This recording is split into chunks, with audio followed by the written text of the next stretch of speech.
क्या कोई रेप और कत्ल जैसी भयानक वारदात को अंजाम देकर भी बिल्कुल बेफिक्र और बेशिकन रह सकता है? क्या पुलिस जिसकी तलाश कर रही हो वो ये जानते हुए भी शराब पीकर पुलिस के ही बैरक में चैन की नींद सो सकता है? क्या कोई पुलिस के उसे ढूंढने की बात सुनकर जवाब में इत्मीनान से मैं देखता हूं जैसी बात कह सकता है?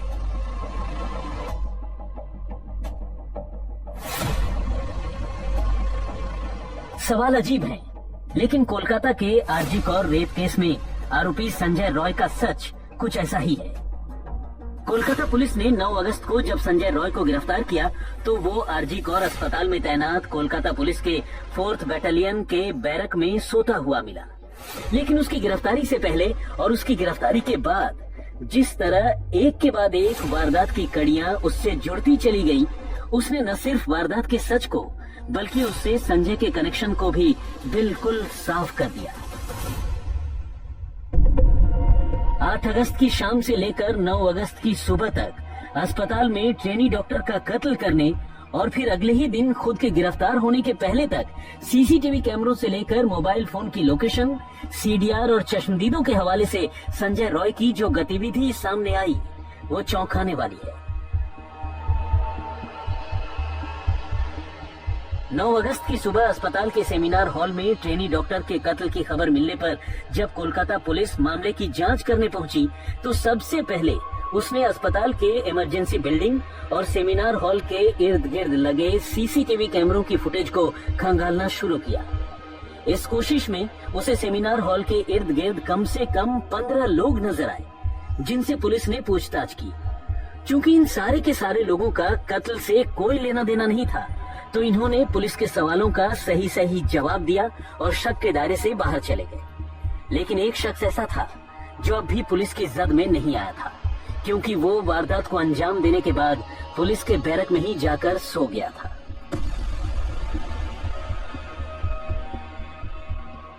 चूंकि अब तक पुलिस ट्रेनी डॉक्टर के कत्ल की टाइमिंग मोटे तौर पर पता कर चुकी थी, उसने 8 और 9 अगस्त की रात 3 बजे से 4 बजे के बीच की सीसीटीवी फुटेज पर अपना ध्यान केंद्रित कर दिया और इस दौरान फुटेज में संजय रॉय ही सेमिनार रूम के इर्द गिर्द नजर आया।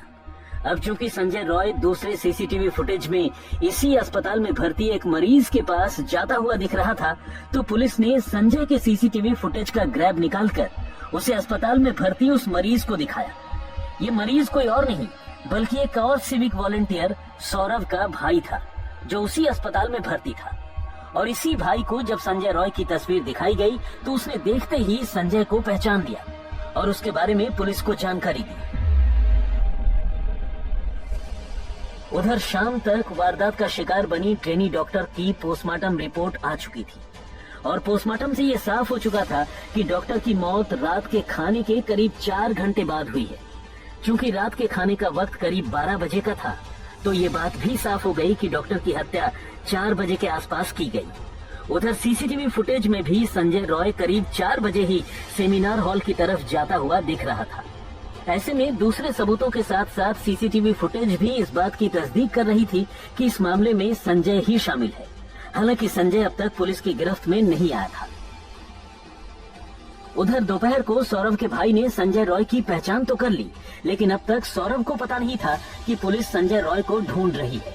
इसी बीच सौरभ ने संजय रॉय को फोन कर दोपहर के खाने के लिए बुलाया। अभी संजय रास्ते में ही था। तब तक सौरभ को उसके भाई ने फोन पर यह जानकारी दी कि पुलिस अस्पताल के सेमिनार रूम में हुए डॉक्टर के रेप और मर्डर के मामले में संजय रॉय को ढूंढ रही है। ये सुनकर सौरभ हक्का बक्का रह गया।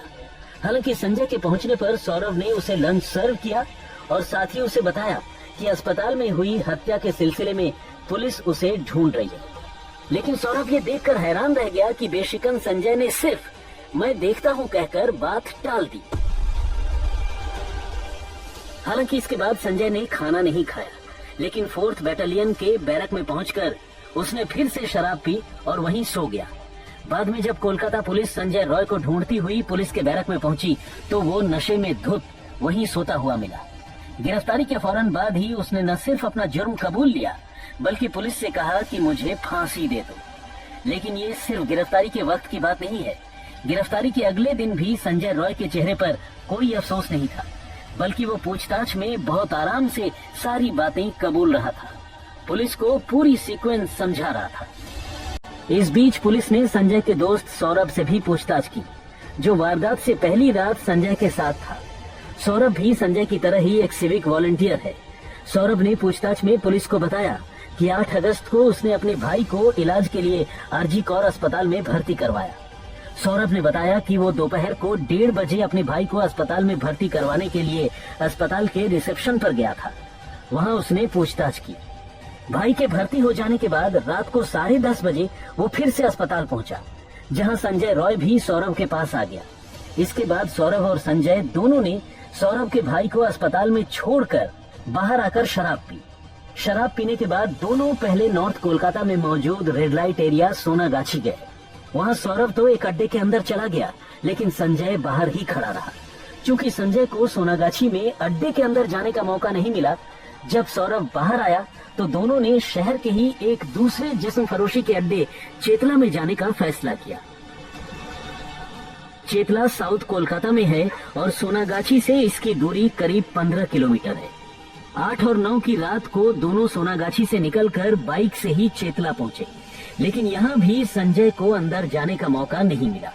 यहाँ भी संजय का दोस्त सौरभ जिस्म फरोशी के अड्डे के अंदर गया, लेकिन संजय बाहर ही अपनी बाइक के साथ खड़ा रहा। तफ्तीश में साफ हुआ है कि वहां खड़े खड़े ही उसने उस रात अपनी गर्लफ्रेंड को फोन किया और उससे वीडियो कॉल पर बात की। बाद में उसने अपनी गर्लफ्रेंड से उसकी कुछ प्राइवेट तस्वीरें भी मांगी, जो उसकी गर्लफ्रेंड ने उसे भेज दी। यानी संजय दूसरे जिस्म फरोशी के अड्डे पर पहुंचकर भी किसी से रिश्ते बनाने में नाकाम रहा। जब पुलिस ने इस सिलसिले में संजय से पूछताछ की तो संजय ने कहा कि उसके पास पैसे नहीं थे। हालांकि पुलिस को उसके इस जवाब पर यकीन नहीं है, क्योंकि उसे लग रहा था कि संजय के दिमाग में तब तक किसी वारदात को अंजाम देने की साजिश कुलबुलाने लगी थी। इसीलिए उसने जिस्म फरोशी के अड्डे में पहुंचकर भी किसी से रिलेशन नहीं बनाया।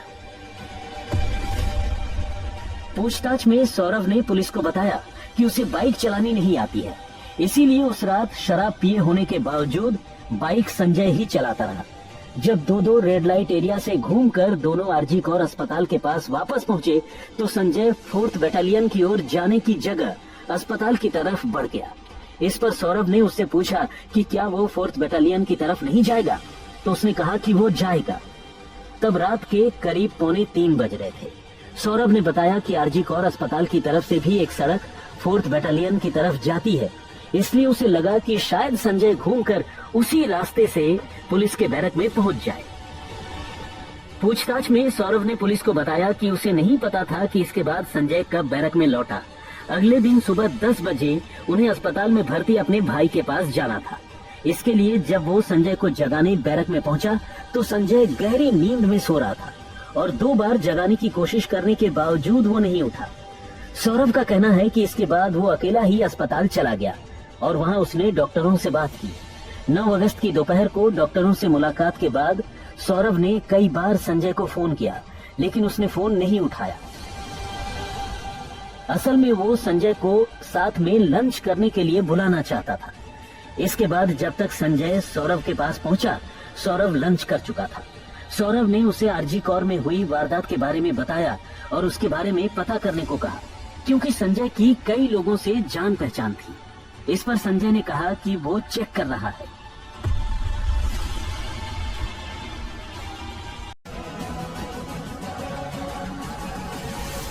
सौरभ की माने तो इसके बाद वो टॉयलेट जाने की बात कहकर निकला और फरार हो गया। सौरभ ने पुलिस को बताया कि इसके बाद संजय को साथ में वो अस्पताल चलने के लिए कई बार कहता रहा, लेकिन संजय हर बार बचता रहा। आखिर में उसने अपने एक दोस्त के साथ शराब पार्टी करने की बात कही और अस्पताल जाने से मना कर दिया।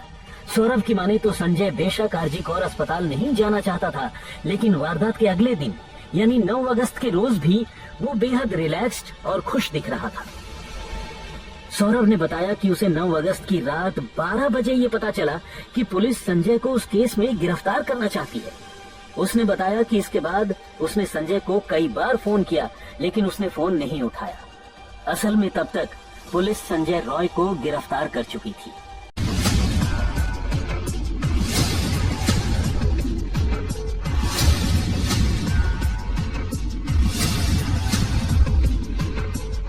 आरजीकर रेप और मर्डर का मुलजिम संजय रॉय फिलहाल जेल में है।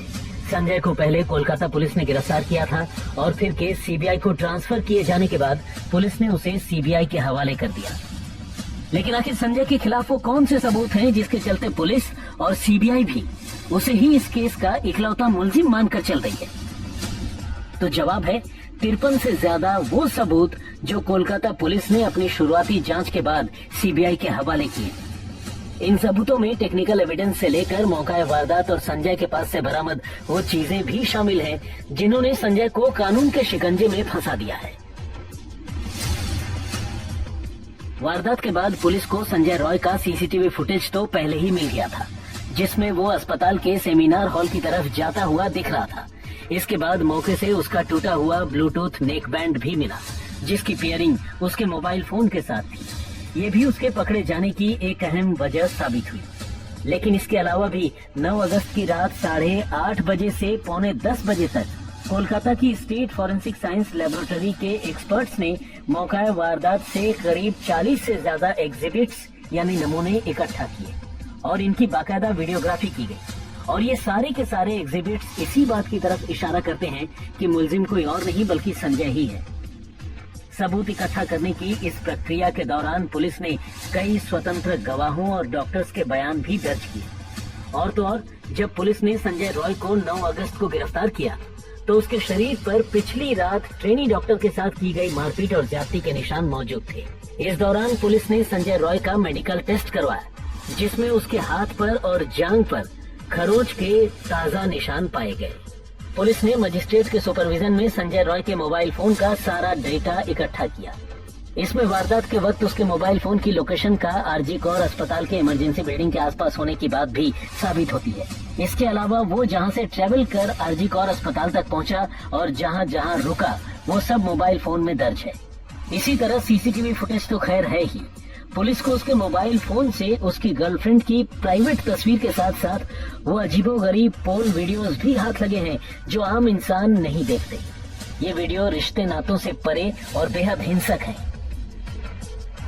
ट्रेनी डॉक्टर की लाश और आसपास की कुछ चीजों पर उसके फिंगरप्रिंट्स के निशान भी मौजूद हैं।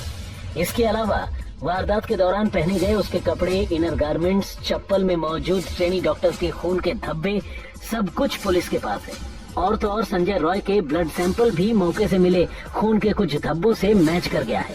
सीमेन और दूसरे बॉडी फ्लूइड भी संजय के डीएनए से मैच करते हैं और ये संजय के खिलाफ बेहद अहम सबूत हैं।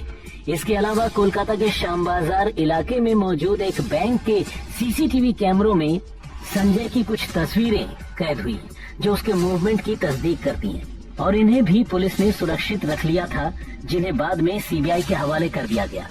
हर किसी की जुबान पर था कि क्या इस वारदात को अकेले संजय ने ही अंजाम दिया या फिर कोई और भी उसके साथ था। लेकिन तमाम टेक्निकल एविडेंस और दूसरे सबूतों ने इस बात की पुष्टि कर दी कि 8 और 9 अगस्त की रात संजय रॉय ने अकेले ही ट्रेनी डॉक्टर के साथ रेप और मर्डर को अंजाम दिया। और अब सीबीआई इन्हीं सबूतों की बिना पर संजय रॉय के खिलाफ चार्जशीट दाखिल करने की तैयारी कर रही है।